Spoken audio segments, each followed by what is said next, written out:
Vamos a hablar ahora de lo que es transporte a través de la membrana plasmática en una célula.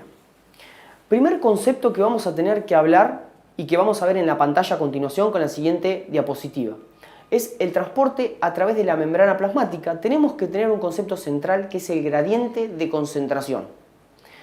¿A qué nos referimos cuando hablamos de gradiente de concentración? La palabra gradiente hace referencia a diferencia. Es decir, gradiente de concentración no es ni más ni menos que diferencia de concentración. La pregunta sería, ¿diferencia con respecto a qué? Si planteémonos una situación hipotética. Tenemos dos medios separados por una membrana plasmática semipermeable. En el medio A tenemos el medio A y el medio B. En el medio A tenemos 6 moléculas X, glucosa, pongámosle.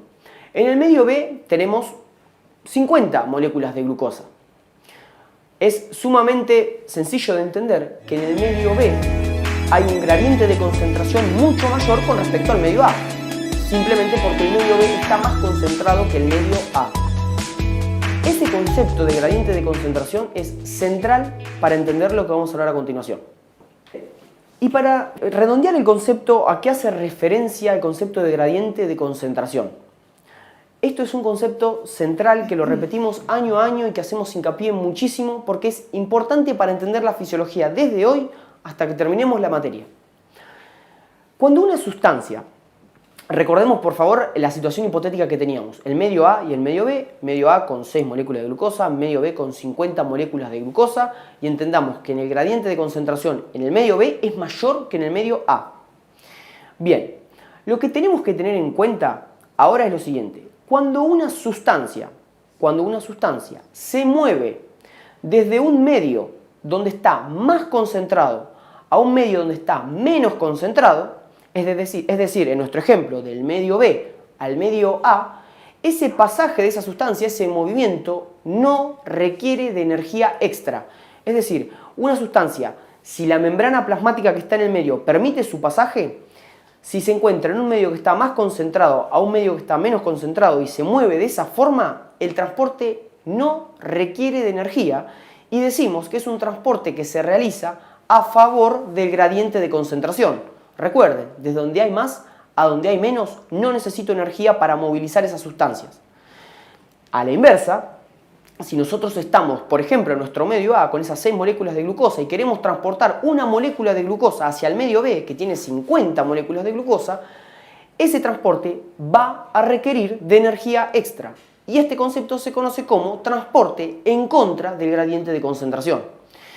Y es en esta situación donde la célula debe aportar energía extra para mover estas sustancias. Este concepto que acabamos de desarrollar es central, repito e insisto, para que entendamos todo lo que viene a continuación. Muy bien, entonces, teniendo en cuenta que hay transportes que requieren energía y hay transportes que no requieren energía, como vemos en la pantalla, vamos a tener una división del transporte de membrana. Esa división es sencilla, muy básica de entender y se divide en transporte activo y transporte pasivo.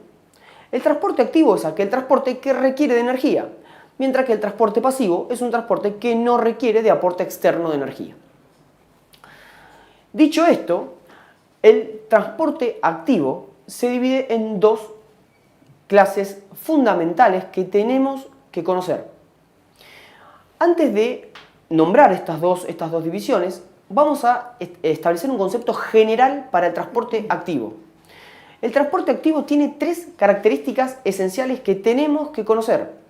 Primera característica central del transporte activo, requiere de energía extra.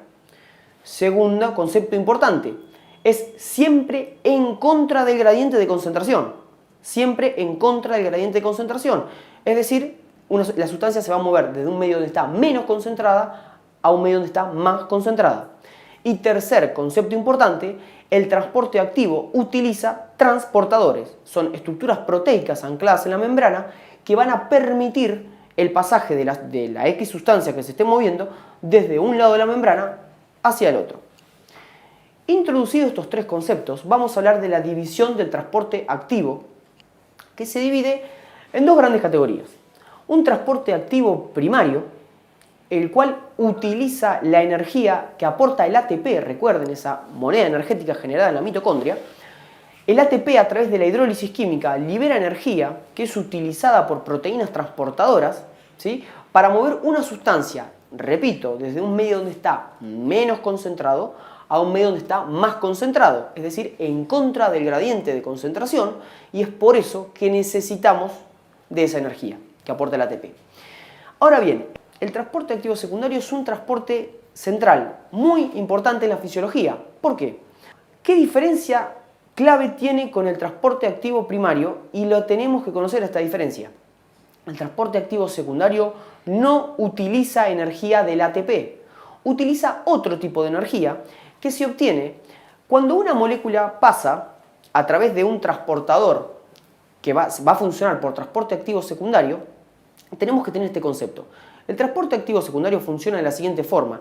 Es un cotransporte, es decir, que se van a transportar por esa proteína transportadora dos sustancias hacia el mismo lado. Eso se denomina cotransporte.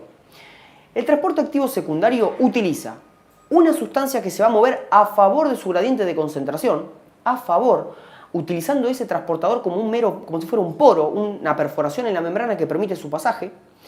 Es decir, la sustancia se va a mover a favor de su gradiente de concentración y va a utilizar el gradiente químico que hablamos hace unos instantes.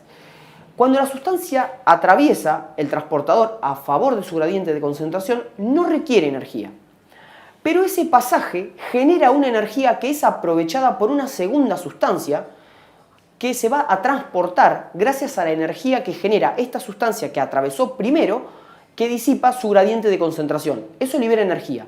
Esa energía es utilizada por la segunda molécula para moverse en contra del gradiente de concentración. Por ejemplo, un ejemplo claro de esto es el transporte sodio-glucosa. En el intestino delgado hay transportadores que funcionan de la siguiente forma. El sodio utiliza el mismo transportador que va a utilizar la glucosa. El sodio en la luz intestinal, en la luz del intestino delgado, se encuentra muy concentrado. Dentro de la célula del intestino delgado hay poco sodio. Y el exterior, digamos la luz intestinal y el interior celular, está separado por una membrana plasmática. Entonces, dijimos que el sodio está muy concentrado en la luz del intestino y poco adentro de la célula. Es decir, que el sodio se va a mover a favor de su gradiente de concentración a través de esta proteína que va a utilizar a continuación la glucosa. El sodio entonces se mueve a favor de su gradiente de concentración y disipa energía. Esa energía que se disipa es utilizada por la glucosa, que en la luz del intestino se encuentra muy poquito concentrada, hay muy poca glucosa, y en el interior celular hay mucha glucosa. Como podemos ver, se está moviendo en contra del gradiente de concentración. Es decir, que va a requerir energía.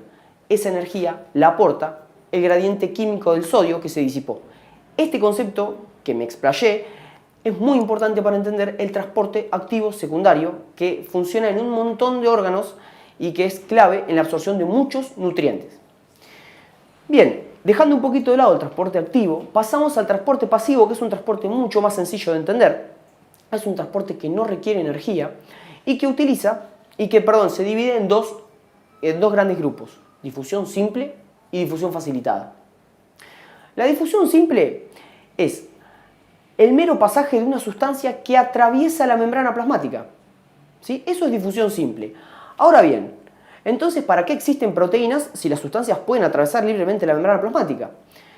Bien, el concepto importante es que la membrana plasmática no es permeable a todas las sustancias del organismo, sino que posee cierta permeabilidad selectiva, como se encuentra en todos los libros, y es decir, que es permeable a algunas sustancias, pero sumamente impermeable a otras. Es decir, una sustancia permeable que puede atravesar la membrana de manera sin ningún tipo de problema, es decir, se enfrenta a la membrana plasmática y la atraviesa sin más, utiliza lo que se conoce como difusión simple. Es decir, la difusión simple es el pasaje de sustancias que tienen la capacidad, que ahora vamos a ver cuáles son los requisitos, que tienen la capacidad para atravesar la membrana plasmática sin ningún tipo de energía extra ni ningún tipo de transportador. Cualquier sustancia que pueda atravesar utiliza la difusión simple. Por otro lado encontramos la difusión facilitada. El concepto es muy sencillo de entender: difusión facilitada. ¿Por qué facilitada? Porque justamente la membrana plasmática cuenta con estructuras proteicas a modo de canal, de poro, que facilitan el pasaje de las sustancias. Recordemos, la difusión simple y facilitada forman parte del transporte pasivo, es decir, que no requieren energía. Entonces podemos inferir que toda sustancia que utiliza un transporte pasivo se mueve a favor de su gradiente de concentración, siempre de donde hay más a donde hay menos, sin gasto de energía. Recién introdujimos el concepto de lo que es la difusión simple. Dijimos que hay sustancias, no todas, que pueden enfrentarse en la membrana plasmática y atravesarla sin más, es decir, atravesar en el medio de la bicapa lipídica entre los fosfolípidos y alcanzar de esa forma el medio intracelular. La pregunta que tenemos que hacernos es, ¿toda sustancia puede atravesar la membrana plasmática? La respuesta es un no rotundo, porque la membrana tiene permeabilidad selectiva. Ahora bien, la pregunta sería entonces, ¿qué requisitos tiene que tener una molécula, una sustancia, para atravesar la membrana plasmática, para poder ejercer difusión simple? Primer ítem y característica central es la polaridad de una molécula. Cuando una molécula más hidrófoba sea, más liposoluble sea, mejor va a poder atravesar la bicapa lipídica. Recuerden que los fosfolípidos, ¿sí?, tienen una porción lipídica. Entonces, cuando una sustancia más liposoluble, más afín, si se quiere, a una sustancia lipídica como los fosfolípidos es, mayor facilidad va a tener para atravesar la membrana plasmática. Entonces, primer concepto, la polaridad. Mientras más hidrófoba sea la molécula, o más liposoluble, que es lo mismo, mejor atravesará y más fácil atravesará la membrana plasmática. Segundo concepto importante y muy sencillo de entender es el tamaño.